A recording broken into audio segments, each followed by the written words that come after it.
بسم الله الرحمن الرحيم. بول سوالي محترم قرقين ولاية جوزجان. السلام عليكم ورحمة الله وبركاته. موضوع معرفي نما ينده افتخاري در رشته واليبال در ولسوالي قرقين.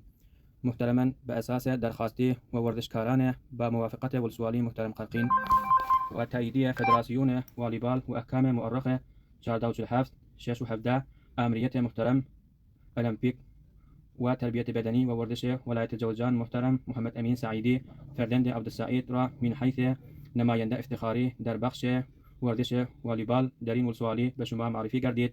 بناء از حضور محترم شما احترامانه خواهشمندیم تا در قسمت فعالیت های ورزشی با ایشان و ورزشکاران این ولسوالی همکاری های همه جانبه نموده ممنون سازید. بعید از لطف شما نخواهد بود. والسلام. بسم الله الرحمن الرحیم. Elbette dünya Türkmenleri Qarqın videodan Muhammed Şerif Nazari'nin safhasından izleyen dostlar. Mana bugün Duşanbe gün Muhammed Emin Falvan Reisi Federasyon Velval bolup Uluswali Qarqınımıza tayin boldular. Elbette bunların ülfetleri, don yapacaklar ve gül daqacaklar hemmeleri alında muntazır. Hemme jawanlar hem hoşluk ettiler. Men hem şonun için Emin Falvan'ın tayin bolanlığı için hoş bolup bir eşar yazantım mını sizlerin allarına dokuy besireceğim.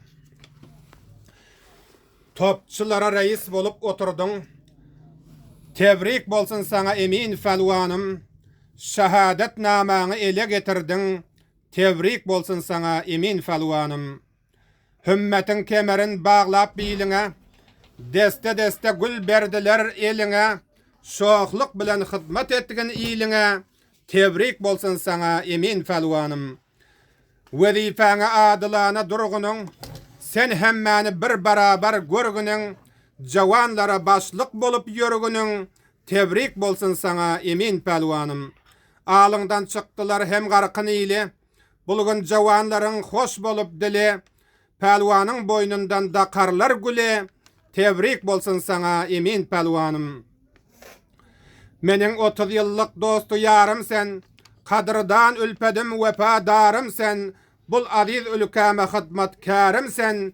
Tebrik bolsun sana Emin Falvanım. Molla Kuddus eşar yazar oylanıp.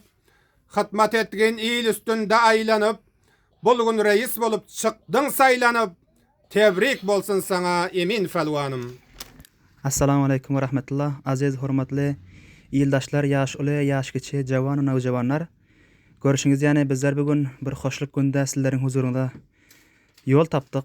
Bu hoşluk näme diýseňizler?